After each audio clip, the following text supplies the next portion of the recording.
Hello! Welcome back to my channel. And yes, for today's video, Ano ba ang ginagawa ng mga babae sa loob ng bahay? or yung mga araw-araw nilang ginagawa. Kaya yun ang pag-uusapan natin ngayong araw na ito. Kaya niya siguro na itanong ito ay dahil sa isang content ko about sa mga babae dito sa Pakistan. Ang mga babae dito sa Pakistan, karamihan ay hindi nagtatrabaho at karamihan ay nasa bahay lamang. At karamihan sa kanila ay halos magkakamag-anak. Asawa nila ay magkamag-anak din. Kasi nga, they can marry with cousins. So halos hindi na magkakalayo yung kanilang dugo o magkakadugo sila kahit na sila ay mag-asawa.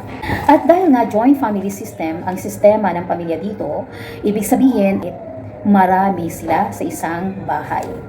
Unless, nasa pamilya ka na nabibilang na medyo moderno na at nasa city. Ayaw na nila ng joint family. Pero take note guys, kahit hindi po yan joint family, hindi pa rin po maiiwasan na ang pamilya nila ay laging nasa kanila. Ito na nga, diretso tayo sa tanong na common activities ng mga babae dito. Una, dahil nga wala silang ginagawa, so syempre nasa bahay lang sila. Number one ay ang pagchichikahan. Ayan. Ang chikahan naman talaga ay tunay na kasama na ng kanilang buhay. Yan ay simula pagkagising nila hanggang sa sila ay matulog. Common na po yan sa kanila. At ano ba ang pinag-uusapan nila kung sila ay nasa bahay lang? Marami po. Unang-una ay ang damit. Yan. Number one sa kanila yung kapra or pananamit. Ano ba yung presyo? Ano ba yung brand? Ano bang klase ng damit? Lahat ng about sa damit. Yan po. Yan yung mga common nilang pinag-uusapan. Number two ay syempre yung tsikahan about sa ugali ng kanilang mga sister-in-law, daughter-in-law, mother-in-law, or kahit na sinong in-laws o kamag-anak. Yan. Chismisan. Napakauso po niyan dito ng loob ng bahay. Number 3 is, siyempre, ang pagluluto. Ang kusina po ay party na ng pamumuhay ng mga babae dito. Kaya naman nga, tulad ng sinabi ko sa previous video ko, sila ay tinitrain na magluto, maliit pa lamang sila. Ang pinag-uusapan po natin dito ay yung mga commoners, hindi po yung mayayaman. Siyempre, kapag mayaman, marami po yung pera, lalaki po yan na may maid o katulong. May tagaluto, tagalinis at tagalahat. Usapan po natin dito ay about doon sa mga commoners or doon po sa middle class at mahihirap na klase ng pamilya. Ano naman ang magiging activities ng isang mayaman? Siyempre, ang mag-shopping. Ganun pa rin, ang tsikahan.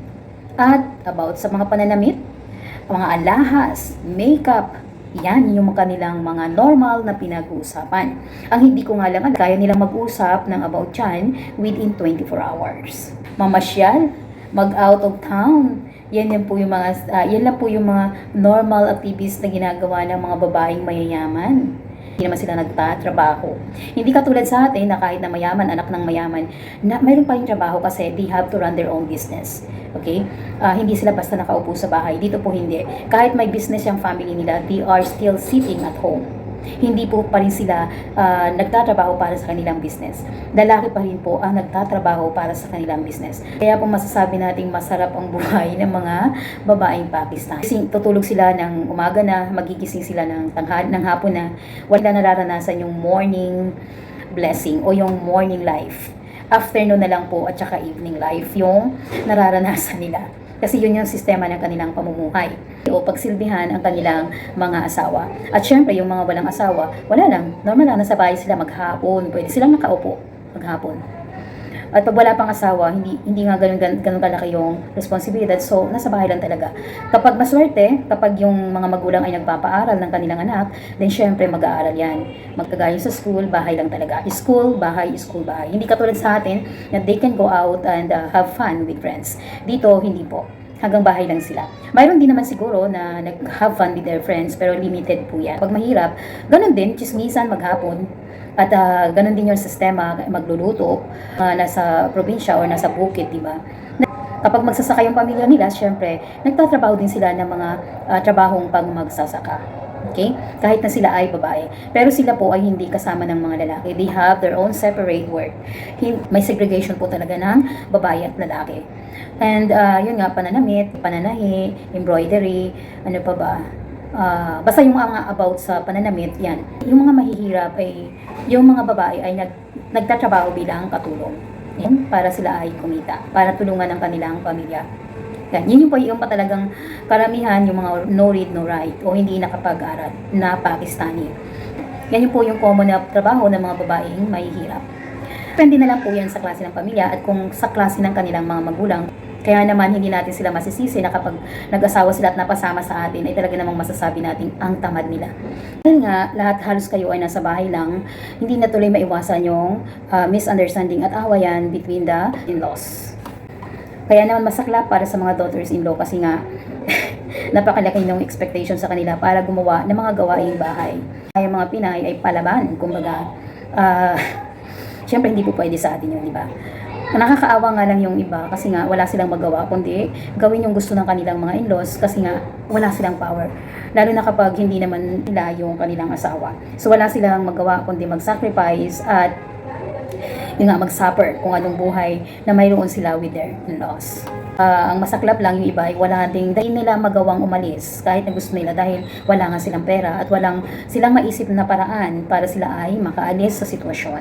Kung asawa ka ng Pakistani, syempre pagsisilbihan mo yung iyong asawa. Pero depende pa rin po yan sa lalaki kasi may mga lalaki na hindi naman sila nagpapasilbi. Lalo na kung ang asawa nila ay Pilipina. Maraming mga Pakistani na kapag-asawa ng Pilipina na hindi naman sila nagpapasilbi. Pero mayroon din pong talagang ganun. Na kasi nga ganun siya lumaki. Ganun siya pinalaki na kailangan siya itrato nating isang hari o isang prinsipe na kailangan pagsilbihan at alagaan. Kaya pag ganyan na pangasawa nyo, you have to learn as early as you can kung anong mga dapat gawin sa loob ng bahay at kung paano nyong aalagaan ang inyong asawa nang sa ganun ay walang problema. Maswerte ako sa asawa ko kasi nga gumagawa siya ng mga gawaing pambabae at hindi umaasa sa babae. Magawa po siya ng mga bagay na ginagawa ng isang babae dito sa loob ng bahay. Maliban nga lang sa pagluluto. Hindi po talaga siya marunong magluto. Yan lang guys, kung ang pag-usapan natin ay common activities na ginagawa ng mga babae. Yan nga po. Chikahan. Chikahan, pagluluto. Hindi yung shopping, the best yan. Lalo na shopping ng mga damit at alahas. Ano pa ba? Pananahe. Yan. Lalo na yung embroidery. Talagang hilig nila yan. Pag-aalaga ng pamilya. Yan po yung common nilang ginagawa. So, halos buong araw mo, ang kalahati ng araw mo ay mauubos na talaga sa kusina. Sa tagal at sa way ng kanilang pagluluto ng kanilang makakain. Kaya kahit na hindi sila nagtatrabaho, ay talaga namang busy pa rin sila sa bahay. Lalo na po yung mga commoners o yung mga nasa middle class family at yung may hirap na pamilya. Yan.